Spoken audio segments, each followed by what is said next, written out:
Why churches feel like corporations. A church that does not inspire love is not a church at all. A Course in Miracles teaches that a church that does not inspire love has a hidden altar. That hidden altar is not serving the purpose for which God intended it. Love is the altar.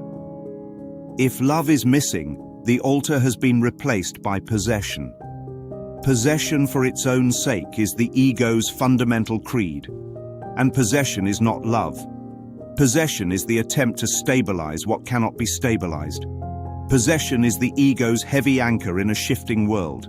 It says, if I own this, if I control this, if I regulate this, I will be safe. So it builds churches not as sanctuaries of love, but as fortresses of possession. And then it calls this safety. But in reality, it is a prison. Forgiveness is the undoing of possession. Forgiveness is the recognition that nothing real can be possessed because what is real is shared. Forgiveness releases the claim of ownership on God's love because love cannot be owned. The church that inspires love is not the one that collects tithes and builds auditoriums. It is the one that teaches the release of possession. It is the one that shows that the only cost of freedom is the willingness to let go of what never belonged to you. Jesus became what we all must be. Or more truly, Jesus became what we already are. Not the ego self, not the performer behind a pulpit, but the Christ self that remembers God. That memory is already within us, waiting only for forgiveness to remove the veil. Forgiveness is not overlooking sin while secretly keeping it real. Forgiveness is the recognition that what you thought was done was never done. That what you thought was missing was never missing. That what you thought you lost, you still have. Church bureaucracy grows from the opposite idea. It grows from the belief that something real has been lost and must be managed, taxed, and controlled. So the church becomes a corporation. It drafts policies, collects payments, and calls the process holy. It says God needs administrators, that the Spirit requires office hours, that Christ's body must be filed in triplicate. What I mean is this: when the church starts acting like a corporation, it takes the living Spirit and reduces it to paperwork. It tells people that God needs administrators to manage Him, as if the Holy Spirit were a department head who only works 9 to 5. It tells people that Christ's body must be filed in triplicate, stamped, approved, and stored away in some holy cabinet. It's the absurdity of bureaucracy applied to grace, turning forgiveness into a process, love into a regulation, and worship into an appointment you must schedule. Instead of saying, God is here, now, it says, fill out these forms, follow these steps, and maybe you'll get a response. It's a parody of the Spirit, because the Spirit doesn't keep office hours. It is always open, always available, always free. The Spirit doesn't need signatures or seals. It needs only willingness. And yet, when churches become corporations, they substitute red tape for revelation. They make it seem like God is inaccessible unless mediated by policies, managers, and fees.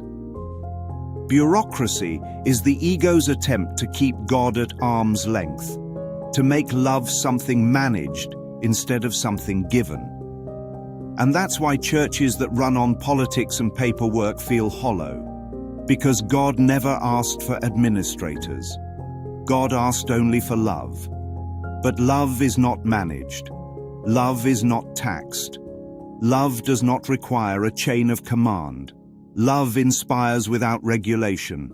Where love is, no bureaucracy is needed. Where bureaucracy is, love is often forgotten. The Course says possession is the cornerstone of the churches the ego builds to itself. Possession becomes the rock on which these churches are built.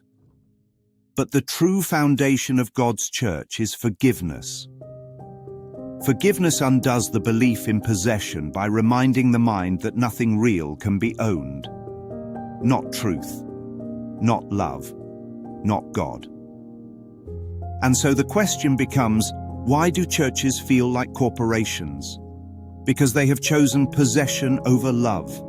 They have built on the rock of ownership instead of the altar of forgiveness. And as long as possession is the creed, bureaucracy will be the liturgy. A creed is what you say you believe in. If the hidden creed of a church is possession, money, land, power, membership numbers, then the natural worship service that follows won't be about love. It will be about protecting and managing those possessions. That's where bureaucracy comes in. Bureaucracy becomes the liturgy. Instead of liturgy being a living expression of joining with God, it turns into the rituals of managing an organization. Budgets, policies, committees, rules, approvals, and office hours. The public worship is no longer prayer or forgiveness. It is fundraising, bylaws, and board meetings. So, liturgy in its true sense means the form of worship. But when the underlying belief system shifts from love to possession, the form of worship changes too. It becomes paperwork, politics, and procedures. The rituals of bureaucracy become the new, quote-unquote, sacred service. In other words, the outer form, the liturgy, always reveals the inner belief, the creed. If love is the creed, forgiveness will be the liturgy. If possession is the creed, bureaucracy will be the liturgy. But the Christ within us remembers another way. Jesus saw the false without accepting it as true. That was his gift. And that is the same gift forgiveness offers now. Forgiveness looks at bureaucracy and sees nothing. Forgiveness looks at politics and sees nothing. Forgiveness looks at possession and sees nothing. Because forgiveness knows that love is untouched by all of it.